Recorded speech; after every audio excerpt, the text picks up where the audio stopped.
wabarakatuh.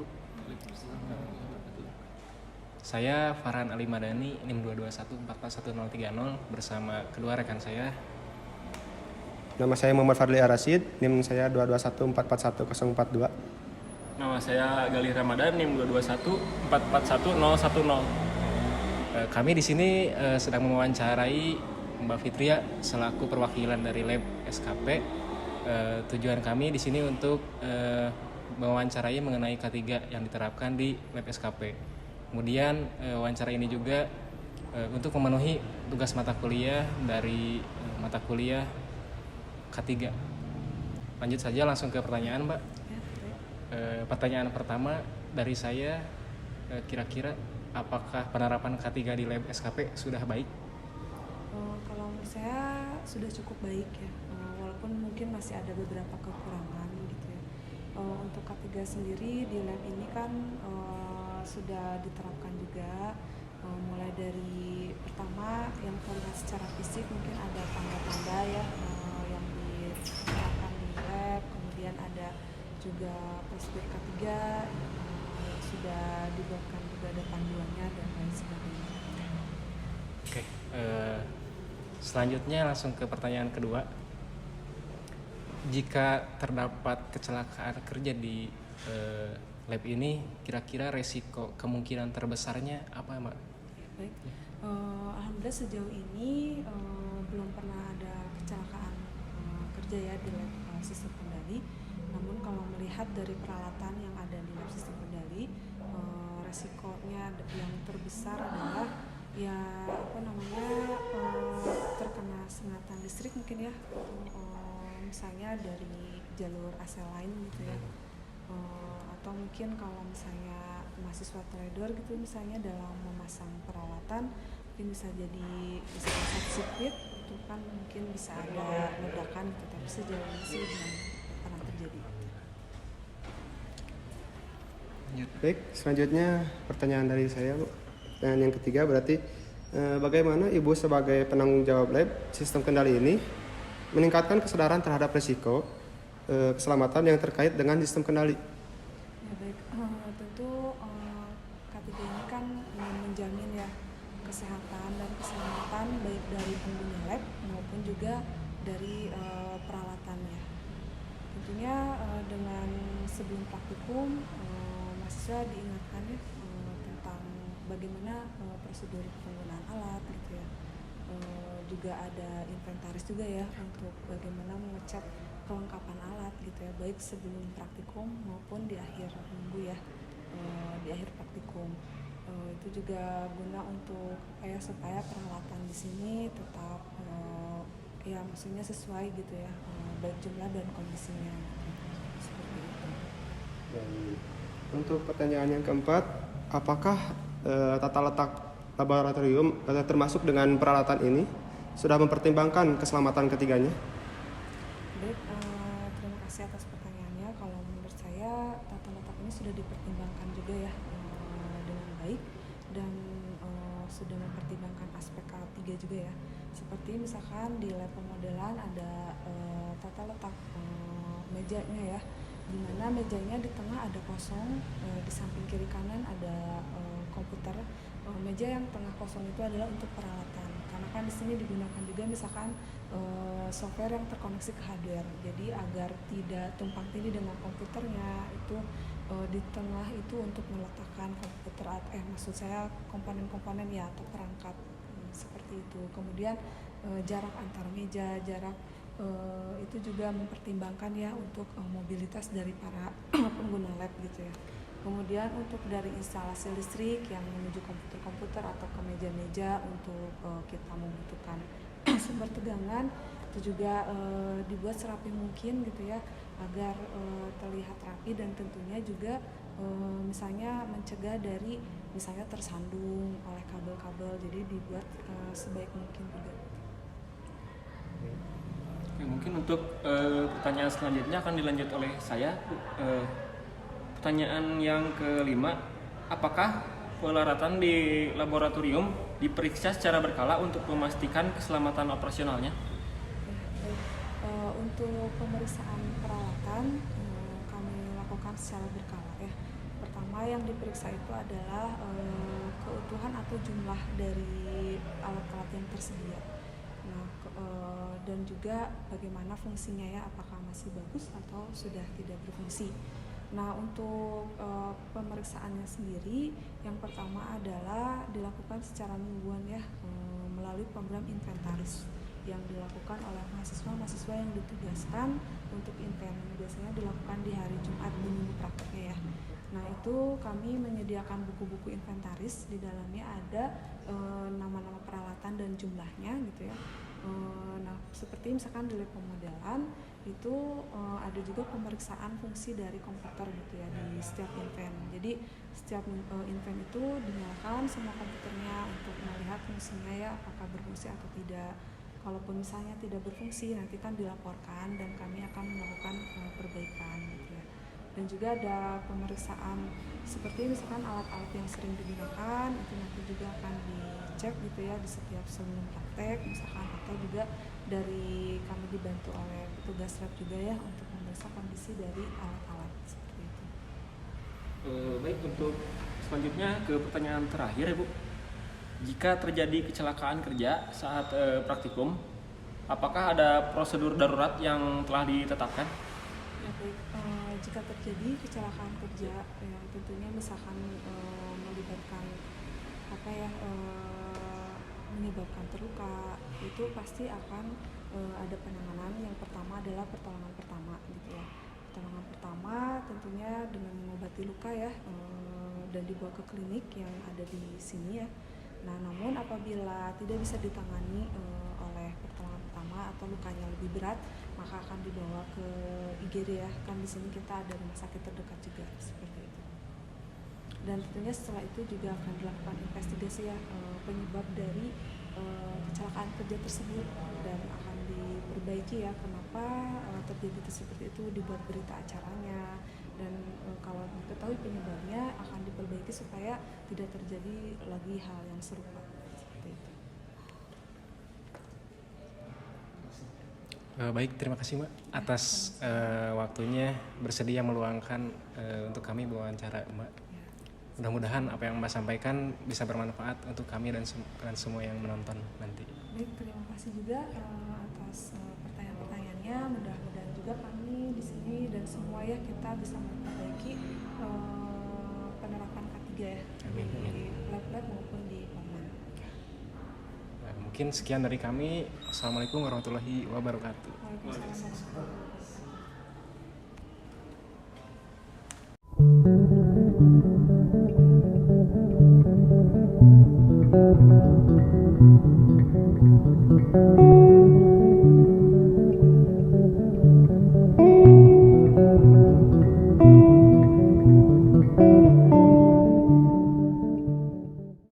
Oke, bismillahirrahmanirrahim. Assalamualaikum warahmatullahi wabarakatuh. Saya Muhammad Rahmat dari kelas 3 EB 1 dari Polman Bandung. Izin mewawancarai Bapak siapa Pak? Asep Kurnia. Bapak Asep Kurnia. Bapak Asep Kurnia di sini sebagai apa Pak? Kiper Apes. Kiper Apes. Iya. Berarti kiper Apes itu bagian dari Ya, burung ya. Burung ini. Oke. Baik Pak. Untuk bicara tentang keselamatan K3 Pak bagi pengunjung ataupun bagi petugas sendiri, apakah diterapkan peraturan ataupun rambu-rambu tertentu Pak untuk pengunjung dan juga para pegawai agar tidak semena-mena di kandang ini Pak? Ya. Buat keselamatan kiper terutama ya kalau misalkan masuk ke kandang elang pasti pakai helm. Soalnya kan kalau elang nyerangnya ke kepala gitu. Terus yang di sini jenisnya kakatua. Paling pengunjung biasa kan suka ngasih pakan, jadi misalkan dilihat dulu burungnya nih, misalkan ada yang mau dipegang, kalau enggak misalkan terus dikasih makan. Kadang pengunjung juga ada yang iseng, misalkan mau makan dijauhin, kadang-kadang si burung itu langsung ngigit gitu, jadi dihindari lah gigitan itunya si burung kakatua yang itu. Yang penting jangan banyak dimainin gitu ya. Cukup adanya misalkan aja gitu ya, misalkan kalau kasih makan udah aja dikasih yang dekat, misalkan kadang ada yang iseng dijauhin, ya. Si burung ajak main lah, yang itu yang bahaya. burung kakatu yang itu gitu. Terkait kejadian seperti tadi Pak, apakah pernah ada kejadian sebelumnya baik kepada pengunjung maupun kepada pegawai tentang keselamatan tersebut Pak? Udah ada pernah ada yang digigit gitu, tapi nggak terlalu bahaya lah, paling cuman berdarah sedikit gitu, luka-luka dikit gitu ya. Ke kiper juga kakatuan sering kalau digigit gitu. Sering ya. terjadi berarti Pak ya? Iya, sering terjadi. Nah, lalu untuk pencegahannya dari pihak Kebun Binatang Bandung sendiri seperti apa sih Pak? Nah, sekarang di pilih-pilih misalkan kalau ada yang terlalu agresif, sekarang dipindah ke kandang yang sebelah. Jadi di sini khusus binatangnya yang sudah jinak semua. Ya, jadi sekarang aman untuk pengunjung gitu. Bisa dilihat juga ya teman-teman bahwa di kandang ini tuh tidak ada ukuran burung yang besar Pak ya? Iya. Relatif lebih kecil ukurannya. Iya. Oke. Ini kan ada burung kakatua jamur kuning, terus ada nuri bayan, ada nuri kepala hitam, ada merak juga gitu. Jadi si pengunjung bisa langsung interaksi ini, dikasih makan gitu. Cuman di apiari di sini yang lainnya nggak bisa masuk. Walaupun pengunjung diperbolehkan memberi makan, tetapi tetap dalam pengawasan pegawai begitu Pak? Ya, betul. Oke. Terus juga ngasih makannya disediain dari sini. Jadi nggak boleh kasih makan dari luar, gitu. Jadi ada tempat feeding di sini, terus jenis biji-bijian, kuaci gitu. Bisa beli di loket sentral. Di pos terdekat Pak ya? Dekat kandang elang. Oke. Baik, kalau misalkan tadi rambu-rambu ini apakah disediakan di sini Pak? Rambu-rambu untuk Seperti dilarang memberi makan atau bagaimana gitu Pak? ada di pintu masuk, ada di pintu keluar juga ada gitu. Terus kipernya standby di sini jaga mandu pengunjung gitu. Baik, saya rasa dicukupkan Pak untuk keselamatan tentang K3 di kandang Aves ini Pak ya, betul? Baik, terima kasih atas waktunya Pak. Sama-sama. Assalamualaikum warahmatullahi wabarakatuh. Waalaikumsalam warahmatullahi Mungkin izinkan kita memperkenalkan diri dulu Mas. Boleh. Perkenalkan saya Dimas Rizky Kurniawan, saya dari jurusan Teknik Rekayasa Otomasi dari kelas 3 IB 1. Dan saya Muhammad Rahmat dari kelas 3 IB juga. Sama dengan Dimas. Terus kalau boleh tahu Mas, nama Mas dan jabatan di PMKN sebagai apa? Oke, perkenalkan, selamat pagi ya rekan-rekan, adik-adik dari Polman ya. Saya dengan Teguh Prasetyo Utomo, bisa dipanggil dengan Pras. Saya di sini bagian K3L dan KAM.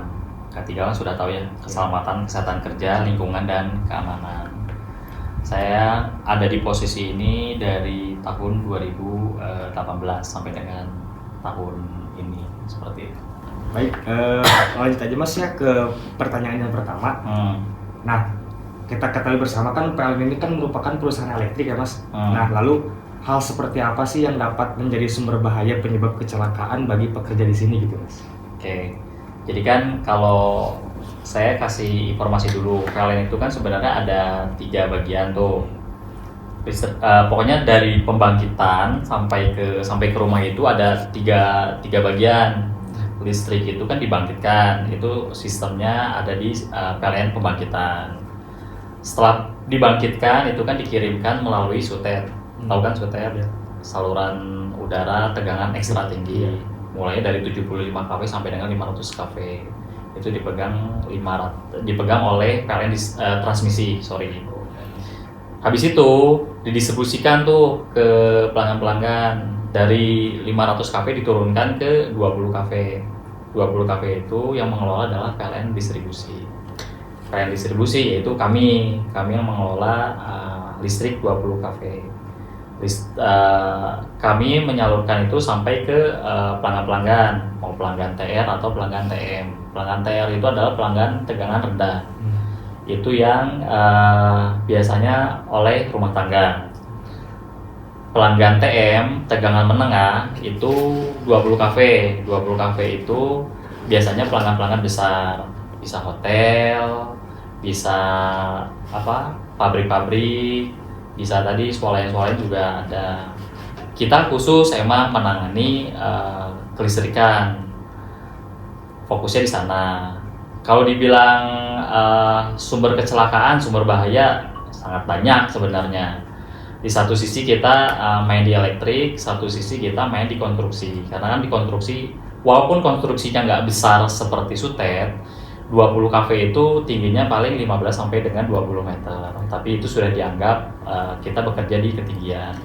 Artinya tidak hanya dari sisi elektrik saja untuk sumber kecelakaan kerja, tapi dari sisi ketinggian pun kita ada dari situ. Seperti itu gitu kalau di kami. Gitu. Pernah nggak sih Mas di sini mengalami kecelakaan yang paling merugikan?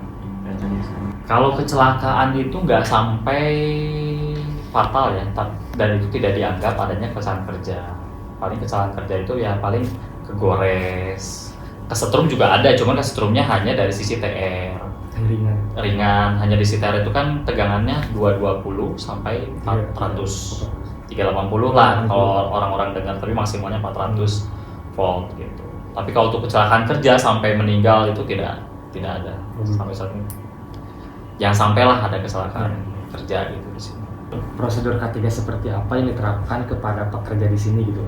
Oke, saya jelaskan dulu ya. Jadi kan sebelum bekerja, kita itu kalau dari ilmu K3 gitu ya, itu kan ada sistem pengendalian resiko. Iya. Pengendalian resiko atau teman-teman diajarin nggak tahu Mas? Kan ada 5 tuh. Yang pertama itu kan ada eliminasi, ada substitusi, terus ada rekayasa teknik, ada pengendalian administrasi, lalu yang terakhir adalah APD. Ini semua kita terapkan di kami itu. Yang eliminasi, kalau melihat dari situasi di lapangan, apakah pekerjaan misalkan naik tiang gitu ya, mau ngerjain tarik kabel SUTM, Ya. apakah bisa nggak naik tiang gitu, nggak naik tangga, nggak bisa, ya udah berarti nggak bisa dieliminasi. Yang kedua substitusi itu kan adalah mengganti metode alat gitu ya, misalkan bisa nggak pakai alat berat gitu ya. Kalau misalnya pakai alat berat artinya bisa mengurangi resiko orang itu bekerja di atas ketinggian. Dilihat dulu dari situ. Dari rekayasa teknik nih, rekayasa teknik biasanya penggantian alat yang nggak bisa digunakan, misalkan barang A gitu ya, apakah pada saat pemeliharaan misalkan atau perbaikan, sedang tahap perbaikan nggak bisa menggunakan alat A, harus merekayasa dengan alat B, apakah bisa? Itu juga sudah diterapkan di kami. Jadi tidak menghilangkan rekayasa teknik ini dihilangkan gitu, enggak. Jadi poin pada saat pekerjaan misalkan, oh ini ternyata si alat ini tuh nggak bisa digunakan, coba deh kita merekayasa teknik dengan alat yang B, itu dibuat di tempat, bisa atau enggak, ternyata bisa, ya sudah digunakan, dijalankan. Lalu terkait administrasi biasanya di kami itu membuat dokumen K3. Dokumen K3 itu kan terdiri dari ada HIRAK, JSA, working permit, SOP. Seperti itu. Kita harus membuat sebelum bekerja, kita di sini harus membuat minimal H-1. Dibuatnya nggak secara manual, di kami itu sudah membuat secara online menggunakan aplikasi internal kami, namanya Inspekta. Jadi teman-teman yang pekerja itu atau bagian administrasinya lah, itu membuat dokumen K3-nya itu H-1, maksimal H-1. Seperti itu. Jadi di lapangan sudah ada dokumen K3 yang sudah disetujui, sudah dilakukan approval sama si pengawas, si supervisornya, sama si manajer tertinggi yang di unit, seperti itu. Lalu yang APD sudah pasti ya, APD itu sudah tidak bisa dihilangkan, bahwasannya kami selalu menggunakan APD sesuai pekerjaan yang ada di lapangan, seperti itu.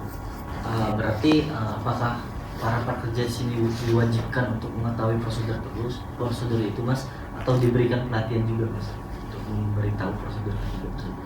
Kalau prosedur yang 5 itu sebenarnya sudah diinformasikan ya, karena kan di kami itu melakukan safety briefing tiap paginya sebelum bekerja lah ya, nggak tiap pagi, tiap shift pun penggantian pasti akan ada safety briefing.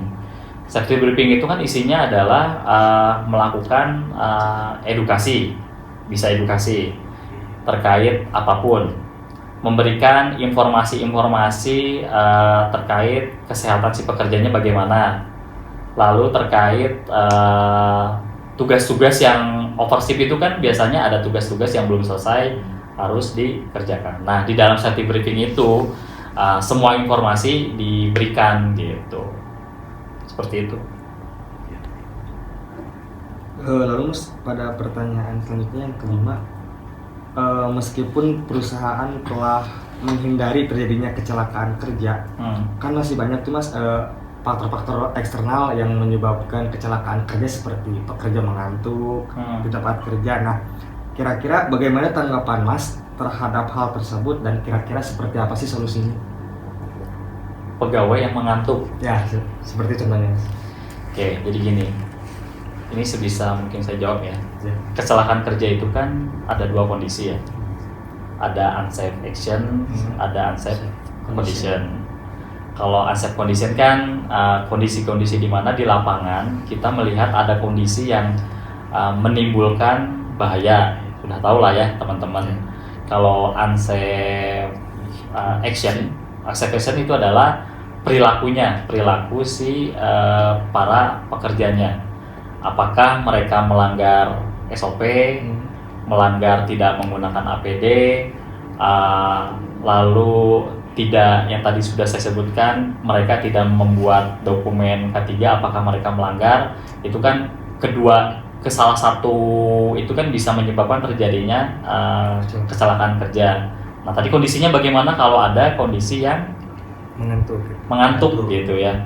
Kalau kondisi mengantuk sebenarnya itu kan sudah salah ya, sudah salah apa ya?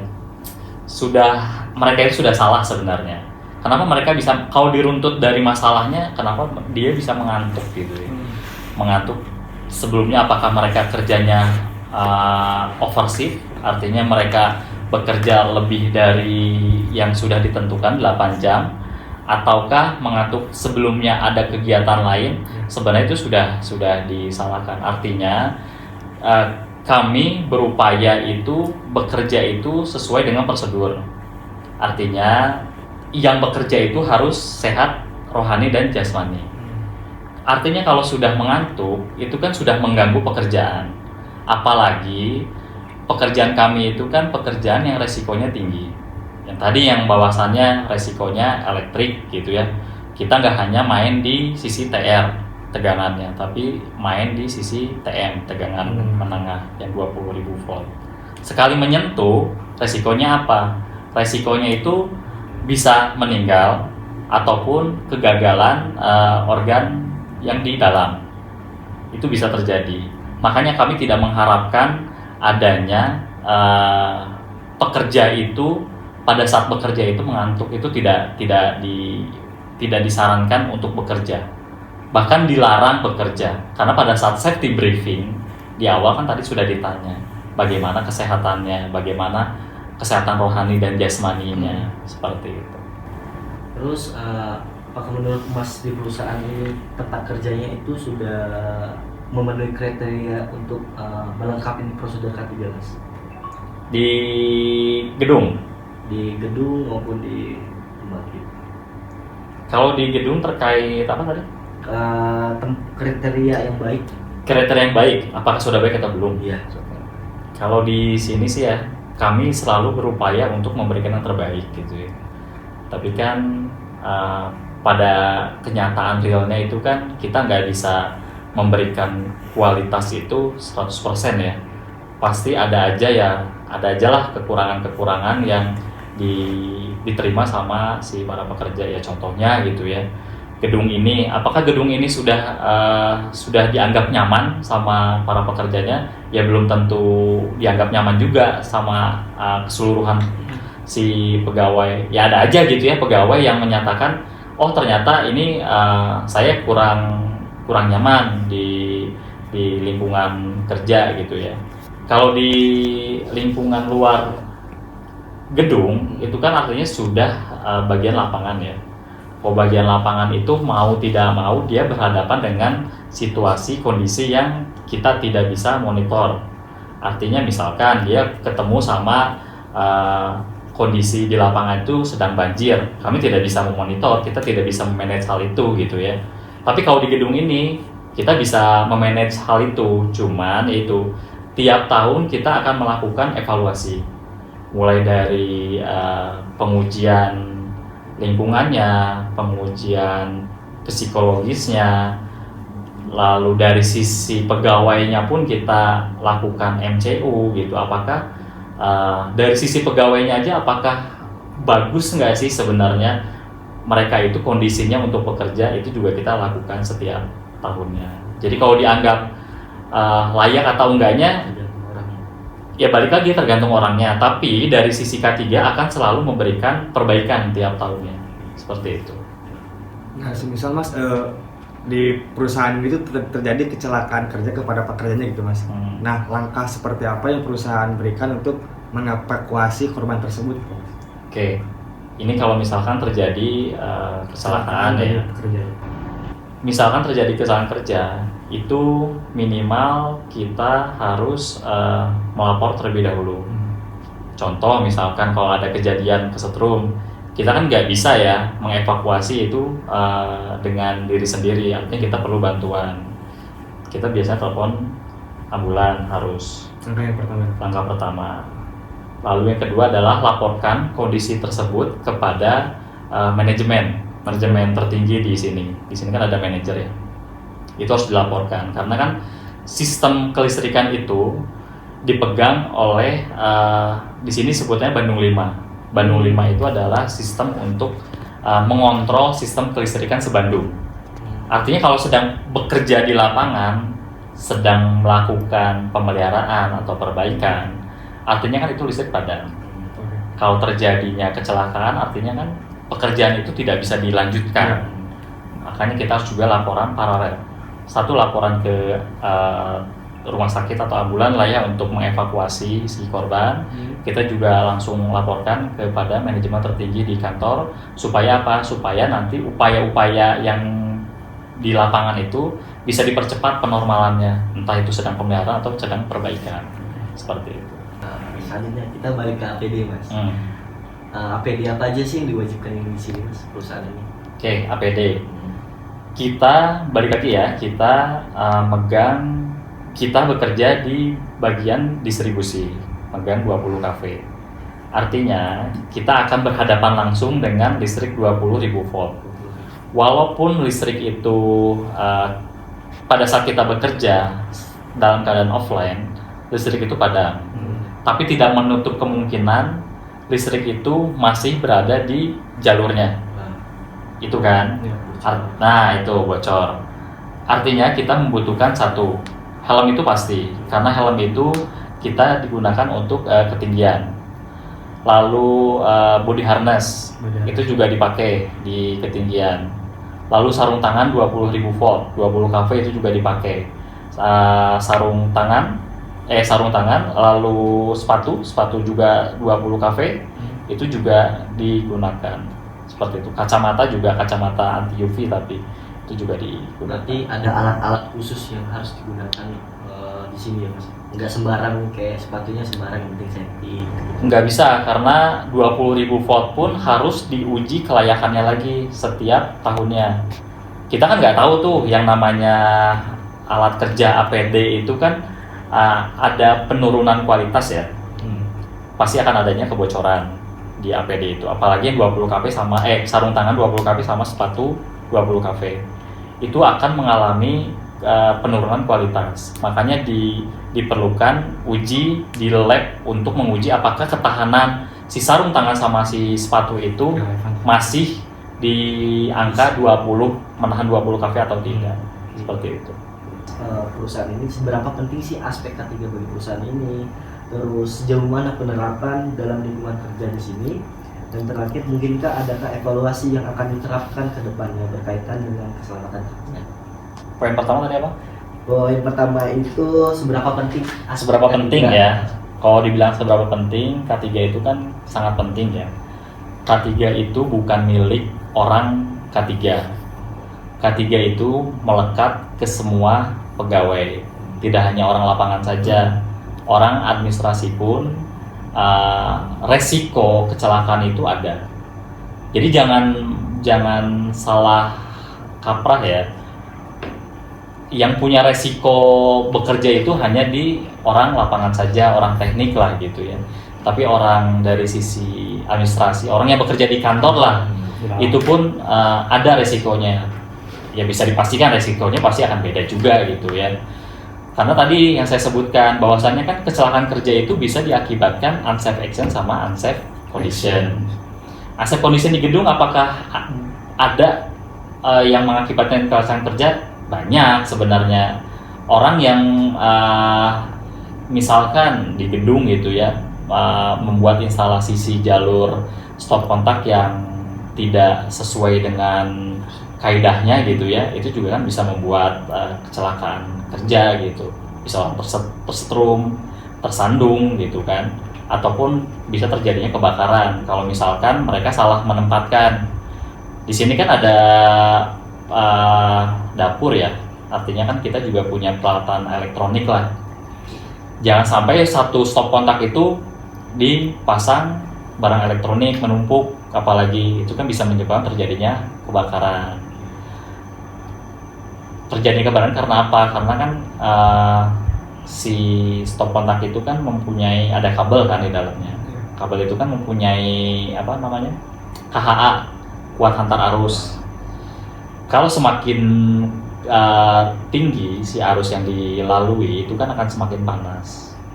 Kalau panas, si kabel itu kan bisa menyebabkan terjadinya rusak lah ya. Si isolasinya itu bisa mengelupas. Terjadi busur api. Busur api bagaimana? Yaitu di sekeliling kita kan banyak bahan-bahan yang mudah terbakar. Mulai dari plastik, kertas gitu kan. Itu juga bisa terjadinya kecelakaan gitu di gedung ini. Seperti itu. Terus poin yang kedua? Poin kedua itu sejauh mana sih penerapan dalam lingkungan? Sejauh mana? Kalau sejauh mana itu kita nggak bisa memposisikan kita sudah sejauh mana ya. Tapi kita berusaha dari sisi K3, dari sisi manajemen kita juga menerapkan bahwasannya balik lagi K3 itu bukan milik orang K3 saja, tapi milik semua elemen, mulai dari manajemen atas sampai ke sisi bawah, ke lini paling terbawah. Artinya manajemen di sini juga ikut andil dalam sisi K3, mulai dari melakukan sidak-sidak pekerjaan, mereka juga melakukan edukasi, kita juga melakukan edukasi kepada seluruh karyawan. Tidak hanya karyawan sebenarnya, tapi ke masyarakat umum pun kita lakukan untuk edukasi untuk bahaya. Ke kelurahan, ke instansi juga kita lakukan seperti itu. Poin selanjutnya? Yang terakhir tuh evaluasi yang akan dilakukan. Kalau evaluasi ya balik lagi ya, bahwasannya kita juga tiap 3 bulan itu kan selalu dievaluasi sama PLN Asia Afrika, PLN pusat lah, PLN pusat Jawa Barat. Sebelum itu juga kita selalu mereview secara internal bagaimana kinerja-kinerja yang sudah dilakukan dari sisi K3 oleh tim manajemen, top manajemen yang ada di UP3 Bandung itu sendiri. Gitu. Itu sih.